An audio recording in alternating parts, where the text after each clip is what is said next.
All right. The Maverick is back again. Yeah? All right. I want to touch on the unique challenges. I think the unique challenges of managing a unique situation with the Clayton twins from Jamaica, from Edwin Allen, Tina and Tia Clayton.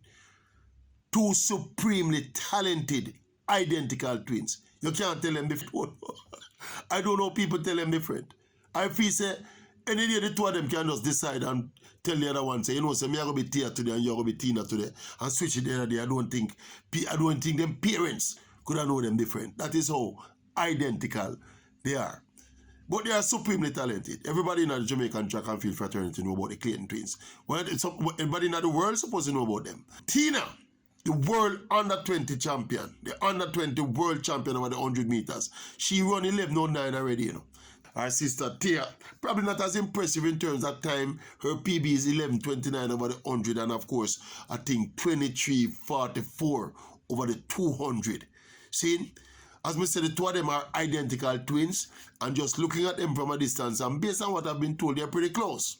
They're pretty close, driven, of course, by that old sibling rivalry, which is probably where we want to go in terms of the first twist I want to talk about, right?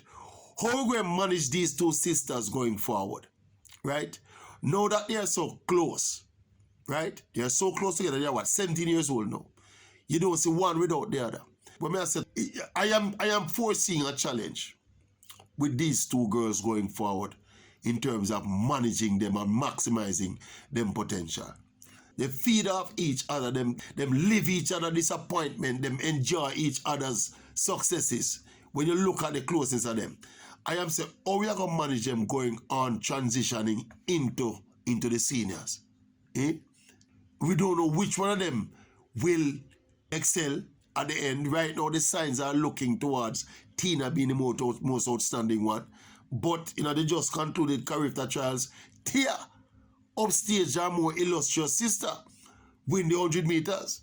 So the both of them going to run the 100 at the character games. They finished 1-2, by the way. But it was Tia who beat Tina in that 100 meters final. See, I think that will be the first challenge. But here the next major challenge we me see now with these sisters. I think the fact that they were part of this Edwin Allen juggernaut, it's the top athletes who have been key in this Edwin Allen juggernaut for the past decade or more. I don't think enough, based on how outstanding they look as schoolgirls, enough of them not transitioning.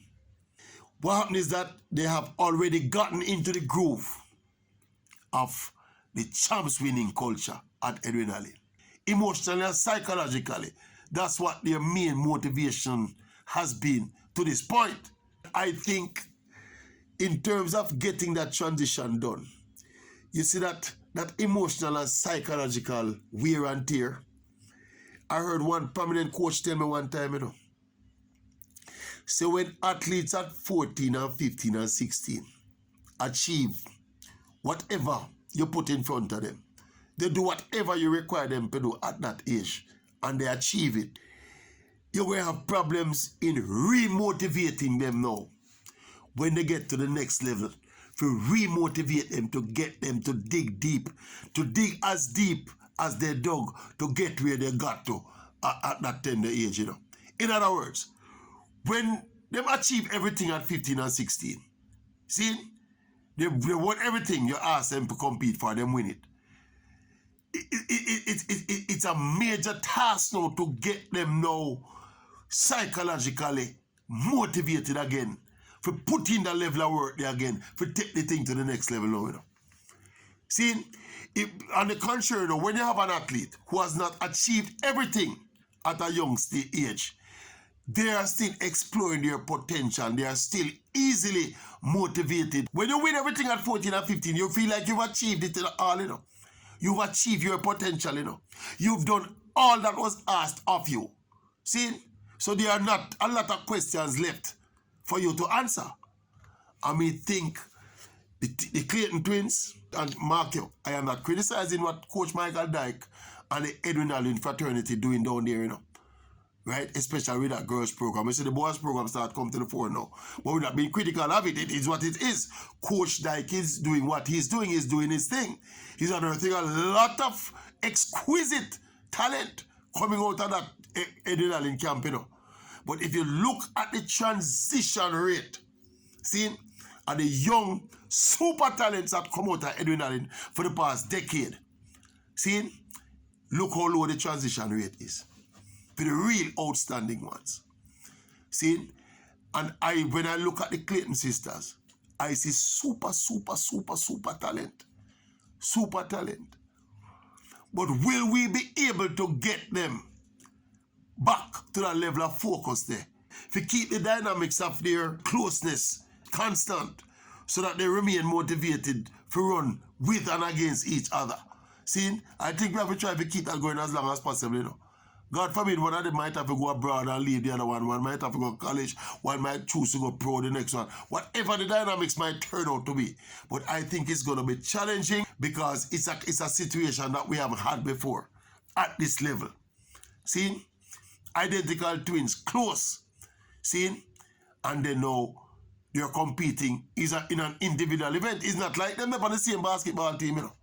Or them on the same netball team or the same football team, you know. They are individual competitors. They are individual, I don't want to call it rivals, but they are individual competitors. See? So I think that's a part of the challenge. And then the one that we have to wait and see is how much the psychological bumps and bruises of being so integral to this champs winning exercise at adrenaline. How them will recover and remotivate and retool and re-energize, which has been proven where it's almost like the scar tissues, not just the physical scar tissues, you know. Because the physical scar tissues, those are problems too.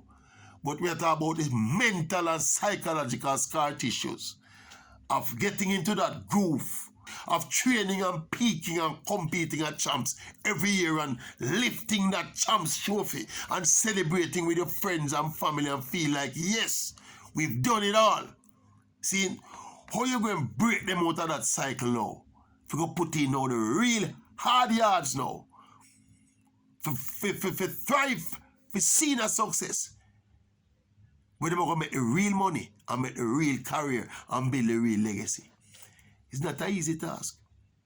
Not an easy task. And a lot of dynamics we have to be put together to get it done. Yeah? And I think it's going to be a challenge. Interestingly, we shall see where they go when these girls leave school. If they are kept together. If they are going to be forced apart. See? But right now, we are enjoying them super talent.